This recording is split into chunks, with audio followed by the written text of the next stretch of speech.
ગઈકાલે 4300 જેટલી ગૌણ સેવાએ ભરતી જાહેર કરી છે. કયા પ્રકારનું આ શેડ્યુલ છે, મને કઈ રીતે પરીક્ષા લેવાશે? માનનીય મુખ્યમંત્રી શ્રી અને માનનીય મુખ્ય સચિવ શ્રીની સીધી સૂચનાઓ છે કે સરકારની ખાલી જગ્યાઓ સત્વરે તટસ્થતાપૂર્વક અને સંપૂર્ણપણે પારદર્શક રીતે યોગ્ય ઉમેદવારની સત્વરે ભરતી થાય.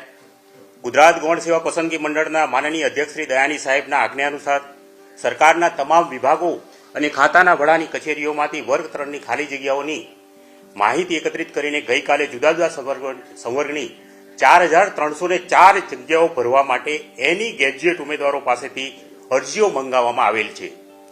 જનરલ કેટેગરીના ઉમેદવારો માટે મહત્તમ વય મર્યાદા 37 વર્ષની કરવામાં આવે છે અને અન્ય કેટેગરીના તમામ ઉમેદવારોને 5 વર્ષની છૂટછાટ પણ મળવાની છે. આજ રોજ બપોરથી 2 વાગ્યાથી ઓનલાઈન એપ્લિકેશન ફોર્મ ભરવા માટે ઉમેદવારોને જણાવવામાં આવ્યું છે. તારીખ 31/1/2000 સુધી ઓનલાઈન એપ્લિકેશન ઉમેદવારો કરી શકશે. ઉમેદવારોને વિનંતી છે કે છેલ્લા દિવસની રાહ જોયા વિના વિલંબે કાળજીપૂર્વક પોતાની એપ્લિકેશન ઓનલાઈન કરી લે. સામાન્ય વહીવટ વિભાગના મે 2023ના નોટિફિકેશન મુજબ ગ્રુપ એ અને ગ્રુપ બીની પ્રિલિમિનરી સંયુક્ત પરીક્ષા યોજવામાં આવશે. ગ્રુપ એ એટલે senior clerk, head clerk, collector કચેરીના ક્લાર્ક, સામાન્ય વહીવટ વિભાગ અને ગુજરાત પબ્લિક સર્વિસ કમિશનના ઓફિસ આસિસ્ટન્ટ અને જુદી જુદી 27 કેડરની એડમિનિસ્ટ્રેટિવ પ્રકારની જગ્યાઓ એ ગ્રુપ એમાં સમાવવામાં આવી છે. ગ્રુપ બીમાં ખાતાના વડાની કચેરીના ક્લાર્ક, ગુજરાત નાગરિક પુરવઠા વિભાગના આસિસ્ટન્ટ ડેપો મેનેજર અને તમને પહેલી વાર જણાવવાનું કે ગાંધીનગર મ્યુનિસિપલ કોર્પોરેશનની 170 જગ્યાઓ પણ આ ગ્રુપ બીમાં સમાવવામાં આવેલી છે. ઉમેદવારો પાસેથી પરીક્ષા ફી પેટે જનરલ કેટેગરીના ઉમેદવારો પાસેથી ₹500 અને અનામત કેટેગરીના ઉમેદવારો પાસેથી ₹400ની પરીક્ષા ફી નિયત કરવામાં આવેલી છે. કેટલાક ન્યૂઝપેપરમાં આ અંગે અધૂરા ન્યૂઝ પ્રસારિત કરવામાં આવ્યા છે. ઉમેદવારોની પરીક્ષા ફી રિફંડ કરવાની છે. જે ઉમેદવાર પરીક્ષામાં હાજર રહેશે એને ભરેલી ફી તેના એકાઉન્ટમાં રિફંડ કરવાની છે. આ પરીક્ષા ફીને તમે ડિપોઝિટ ગણવી જોઈએ. આમ કરવા પાછળનું સરકારનું કારણ એ છે કે ફી ખૂબ નજીવી ફી હોય અથવા તો ઝીરો ફી હોય એવા સંજોગોમાં જે ઉમેદવારો પરીક્ષા માટે સિન્સિયર નથી એ લોકો પણ એવા ઉમેદવારો પણ આ પરીક્ષાના ફોર્મ ભરતા હતા અને જ્યારે પરીક્ષા યોજાય ત્યારે પરીક્ષામાં હાજર રહેતા નહોતા.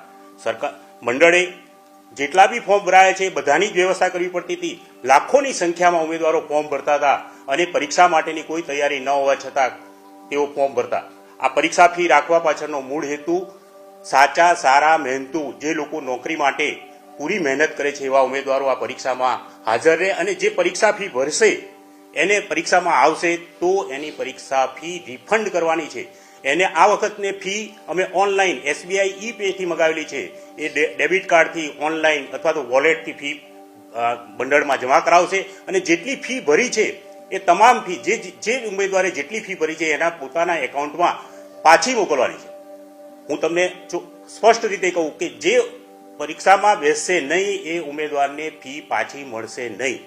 આખી યોજના એવી છે કે પરીક્ષામાં જે સિન્સિયર ઉમેદવાર છે એ જ પરીક્ષા ફોર્મ ભરે અને પૂરી તૈયારી સાથે સરકારની આ ભરતી પ્રક્રિયામાં પરીક્ષા આપે અને સિલેક્ટ થાય. એટલે કે જે પરીક્ષા આપે છે એને ફી પરત મળશે અને પરીક્ષામાં પાસ થશે તો એને નોકરી પણ મળશે.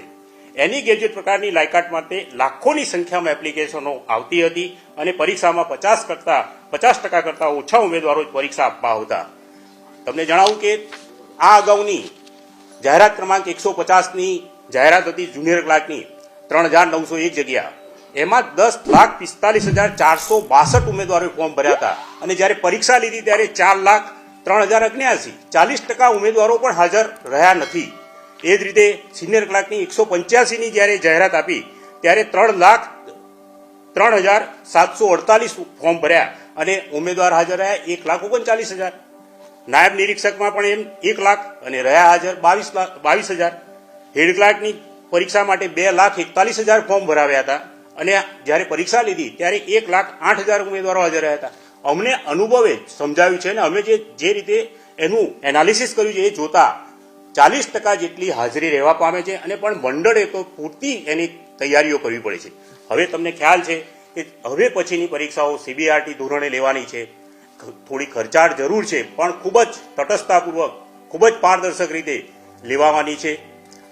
ઉમેદવારોને નિયત કેટલાક પરીક્ષા ફીને તમે જે ડિપોઝિટ ગણવી જોઈએ એની જે પરીક્ષામાં લાખોની સંખ્યામાં ઉમેદવારો એપ્લિકેશન કરે છે અને તે માટે મંડળે પરીક્ષા બેઠક વ્યવસ્થા કરવાની થાય છે. ડેબિટ કાર્ડથી ભરવાના છે અને પરીક્ષા પૂરી થયા બાદ એને પરત પણ મળવાના છે. આ ભરતી પ્રક્રિયા સંપૂર્ણપણે તટસ્થ અને પારદર્શક થશે. આ વખતે કોમ્પ્યુટર બેઝ એક્ઝામ છે. દરેક ઉમેદવારને પોતાના નજીકના જિલ્લામાં જ અથવા તો પોતાના જ જિલ્લામાં બેઠક વ્યવસ્થા મળે તે માટે પણ અમે આયોજન કરી દીધેલું છે.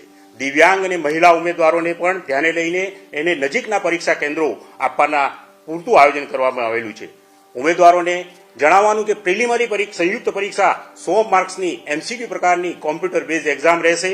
આ પ્રિલિમિનરી પરીક્ષા છે, આ સંયુક્ત પરીક્ષા છે અને ઉમેદવારોને વિનંતી છે કે કોઈ પણ પ્રકારની લાલચ કે લોભમાં આવે નહીં અને માનનીય અધ્યક્ષ શ્રી દયાની સાહેબના સતત માર્ગદર્શન અને નિરીક્ષણમાં મંડળ કટિબદ્ધ છે કે સરકારમાં સારા યોગ્ય અને મહેનતુ ઉમેદવારો સરકારમાં જોડાય. જે જગ્યાઓ છે એમાં સિલેક્શન ઉમેદવારોએ મેઇન પરીક્ષા પછી કેવી રીતે કરવાનું રહેશે? કારણ કે અત્યાર સુધી એવું રહેતું હતું કે જગ્યાઓ ખાલી રહી જતી હતી. આ સિસ્ટમમાં જગ્યાઓ ખાલી નહીં રહે તો ઉમેદવારોએ ફાઇનલ પરીક્ષા પછી શું કરવાનું રહેશે? ગ્રુપ એ અને ગ્રુપ બી ની સંયુક્ત પ્રિલિમિનરી પરીક્ષા લેવામાં આવશે. 100 માર્કની કોમ્પ્યુટર બેઝ પરીક્ષા છે. ત્યારબાદ બંનેના આ જે સંયુક્ત પરીક્ષા છે એનું રિઝલ્ટ જાહેર કરવામાં આવશે. જે ઉમેદવારોએ ગ્રુપ એ પસંદ કર્યું છે એના 7 ગણા ઉમેદવારોને ગ્રુપ એ ની વર્ણનાત્મક પરીક્ષા 3 પેપરો આપવાના રહેશે. જેને ગ્રુપ બી પસંદ કર્યું છે એ જે સંખ્યા છે કુલ જે ખાલી જગ્યાઓ છે ગ્રુપ 3 ની ગ્રુપ બી ની એના 7 ગણા ઉમેદવારોએ પણ MCQ બેઝની 200 માર્કની પરીક્ષા આપવાની રહેશે.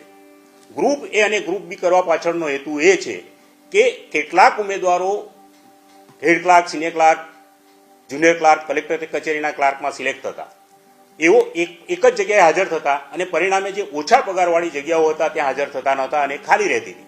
વારંવાર પરીક્ષાઓ યોજવી પડતી હતી. એનું નિરાકરણ લાવવાના હેતુથી અને પરીક્ષાના ઉમેદવારો છે તેઓને પણ પરીક્ષાલક્ષી તૈયારી સતત ચાલુ રાખવી પડતી હતી. આ એક પોતે આયોજનબદ્ધ રીતે પરીક્ષાની તૈયારી કરી શકે અને ખૂબ મહેનત સાથે સંયુક્ત પરીક્ષામાં હાજર રહે, એમાં સારા માર્ક્સ મેળવે અને ગ્રુપ એ અને ગ્રુપ બી ની 7 ગણા જે અમે પરીક્ષા લેવાના છે. અને તમને જણાવી દઉં કે આ પરીક્ષા મે અથવા જૂન મહિનામાં પણ આયોજન થઈ જશે. આનું તમને કહું કે જે પરીક્ષા ફી છે એ રિફંડ કરવાની છે. એ અમારે 6 મહિનામાં એને પરત કરવાની હોય છે. પરીક્ષા ફીના જે એકાઉન્ટમાંથી એને ફી ભરી છે એ એકાઉન્ટ એને ચાલુ જ રાખવું પડશે કારણ કે અમે એની પરીક્ષા ફી એ જ એકાઉન્ટમાં પાછું ભરવાના છીએ. ક્યાં સુધીમાં પરીક્ષા લેવાશે, ડોક્યુમેન્ટ વેરિફિકેશન અને છેલ્લે ઉમેદવારોને નિયુક્તિ પત્ર, અંદાજે ક્યાં સુધીમાં ભરતી પ્રક્રિયા સંપૂર્ણ પૂરી થઈ જાય તેવું આયોજન છે? આપ જાણો જ છો કે આ પરીક્ષા છે કોમ્પ્યુટર બેઝ ટેસ્ટ છે, જેથી કરીને એના રિઝલ્ટ પણ ખૂબ ઝડપથી આવી શકશે. અંદાજિત મે અથવા જૂન મહિનામાં લગભગ 30 જૂન પહેલા તો આ પરીક્ષા પૂર્ણ કરી દેવામાં આવશે. સંયુક્ત પરીક્ષા જે છે એ પહેલા મે મહિનામાં પૂર્ણ થઈ જશે. ત્યારબાદ એનું રિઝલ્ટ આપવામાં આવશે. 7 ગણા ઉમેદવારો પસંદ કરીને ગ્રુપ બી ની એક્ઝામ કરીબન ઓગસ્ટ મહિનામાં આવી શકે છે અને જે ગ્રુપ એ ની પરીક્ષા જે વર્ણનાત્મક પ્રકારની એ પણ ઓગસ્ટ મહિનામાં થઈ શકે એમ છે. ગ્રુપ બી નું સિલેક્શન આ 2024ની સાલ પૂરી થાય એ પહેલા પણ થઈ જવાની પૂરેપૂરી સંભાવના છે. ગ્રુપ બી ના ઉમેદવારોને 2024માં જ નિમણૂક પત્રે મળશે એ માટેનું મંડળનું આયોજન કરવામાં આવેલ છે.